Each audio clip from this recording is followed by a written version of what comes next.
Praise the lord. యేసుక్రీస్తు జీవము కలిగిన నామములో మీ అందరికీ మన జీసస్ లవ్స్ ప్రేయర్ మినిస్ట్రీస్ తరపున వందనాలు తెలియజేస్తున్నాను.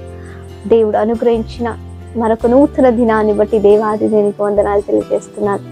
ఎందుకంటే ఇది ఆయన దినం, అలా పరిశుద్ధమైన పునరుత్థాన దినం. ఈ పరిశుద్ధమైన పునరుత్థాన దినములో మనల్ని సజీవులుగా దేవుడు తన మహిమార్థమై మనల్ని నిలబెట్టి ఉంటున్నాడు. ఆమేన్. ఎంతోమంది గతించిన ఇంకా అనేకులు ఈ సమయాన్ని వృధాగా పోగొట్టుకుంటున్నా మనల్ని అయితే ప్రేమించిన దేవుడు ఆ సమయంలో ఆయన చిత్తాన్ని ఎరిగి ఆయనకు మహిమకరంగా మన బ్రతుకులను మనం జీవించటానికి దేవుడిచ్చిన ఈ మరొక అవకాశాన్ని బట్టి, మరొక సమయాన్ని బట్టి, మరొక నూతన దినాన్ని బట్టి దేవాది దేవునికి వందనాలు తెలియజేస్తున్నాను. అలాగైతే ఈ పరిశుద్ధమైన పునరుత్థాన దినమందు దేవుడు మనకై ఏర్పాటు చేసిన వాగ్దాన వాక్యాన్ని మనం ధ్యానించుకుందాం. కీర్తనలు 84వ కీర్తన 10వ వచనం. నీ ఆవరణములో ఒక దినము గడుపుట 1000 దినముల కంటే శ్రేష్టము. ఆమేన్. దేవునికి స్తోత్రం. భక్తుడు ఎంత గొప్పగా చెప్తున్నాడు. ఆ భక్తునికి ఆయన ఆవరణం అంటే ఎంత ఇష్టమో, సో ఆయన ఆవరణంలో ఎంత సమాధానం, ఎంత నెమ్మది, ఎంత శాంతి సమాధానం దొరుకుతుందో భక్తునికి తెలుసు. కాబట్టి ఆ భక్తుడు అంటున్నాడు, దేవుని సన్నిధానం ముందు అంటున్నాడు, అయ్యా నీ ఆవరణములో ఒక దినము గడుపుట 1000 దినముల కంటే శ్రేష్టం. అవును, ఆయన సన్నిధానంలో ఒక దినము గడుపుట 1000 దినముల ఆశీర్వాదం అండి. మనం అనేక స్థలాలకు వెళ్తాం, ఎన్నో రోజులు మనం స్పెండ్ చేస్తాం. అయితే దేవుని సముఖమందు 1 గంట 2 గంటలు స్పెండ్ చేయాలన్నా కూడా కొంతమందికి విసుగొచ్చేస్తుంది.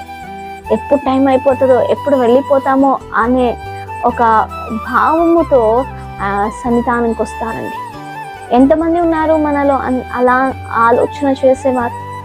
మనం ఒక దినము కూడా దేవుని సన్నిధానంలో గడపటం లేదు.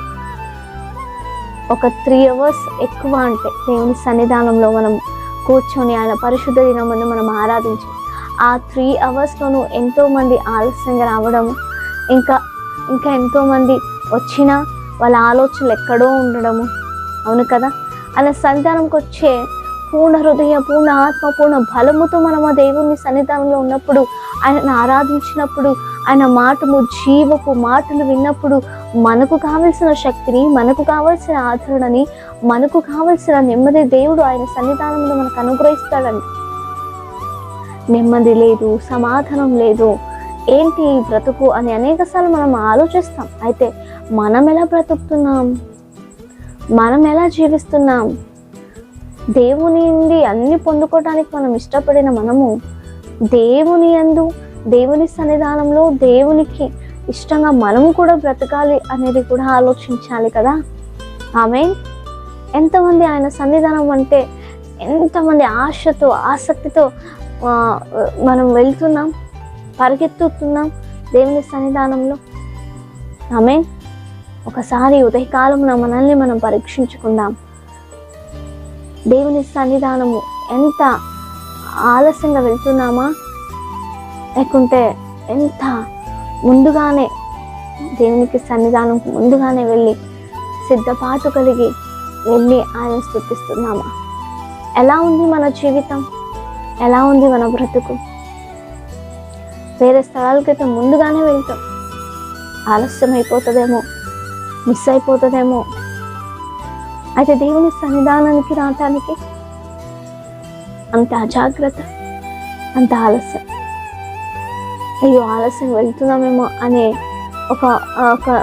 ఒక బాధ కూడా మనలో ఎంతోమందికి ఉండదండి.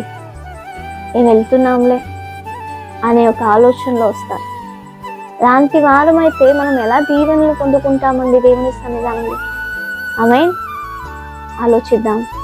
దేవుని సమయం దగ్గరగా ఉంది, ఆఖరి దినాల్లో ఉంటున్నాం మనం. ఆయన సన్నిధానం అంటే అంతగా ఆసక్తిగా పరుగెత్తుకుంటూ వెళ్ళాలి. భక్తుడు అదే అంటున్నాడు. ఆయన సన్నిధానంకు పరుగెత్తుకుని ఒక్క దినము గడుపుట, ఒకే ఒక దినము గడుపుట 1000 సంవత్సరాల ఆశీర్వాదం అంటే ఎంత గొప్ప ఆశీర్వాదం కదా. ఎక్కడ మనం పొందుకుంటాం, ఎక్కడ మనం కోల్పోతున్నాం చెప్పండి ఆశ్వరం? ఈ విషయాలలో ప్రతి విషయంలో దేవునికి మొదటి స్థానం ఇచ్చి ఆయన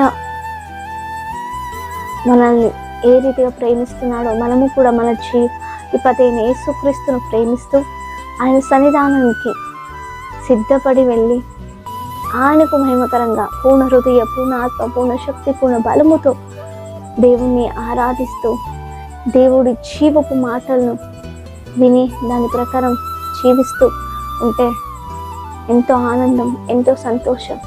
కష్టాలు, నష్టాలు, వేదనలు ఎన్ని ఉన్నప్పటికీ దేవుడు మనల్ని ఎంతగానో బలపరుస్తాడని. ఎందుకంటే మనం ఆయన బిడ్డలం కాబట్టి, ఆయన అడుగుజాడలో మనం నడవాలి అని ప్రయాసపడుతున్నాం కాబట్టి. ఆమేన్.